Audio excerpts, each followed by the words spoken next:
याच्यामध्ये जो रात्री घटना घडलेली आहे पागलखाना चौकमध्ये, तर त्या ठिकाणी 2 ग्रुपमध्ये हे वादावादी झाले होते. त्याच्यामध्ये काय हत्यारांचा वापर केला, त्या संबंधीच्या गुन्ह्यात वापरलेले हत्यारही जप्त करण्यात आलेले आहे. त्याच्यामध्ये आतापर्यंत आम्ही 9 आरोपींना ताब्यात घेतलेलं आहे.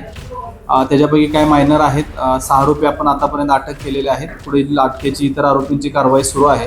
तशी इतर त्यामध्ये कोण इन्व्हॉल्वमेंट होतं त्याच्या अनुषंगाने ज्या गाड्यांचा वापर करण्यात आला आहे, CCTV फुटेजच्या आधारे आम्ही त्या निष्पन्न करत आहोत. त्या गाड्या निष्पन्न पण झालेत, काही आरोपींची नावं पण निष्पन्न झालेत. आणि हा जो वाद आहे हा 30 तारखेपासून क्रिकेट खेळण्याच्या लहान मुलांच्या वादातून ही घटना समोर आलेली आहे.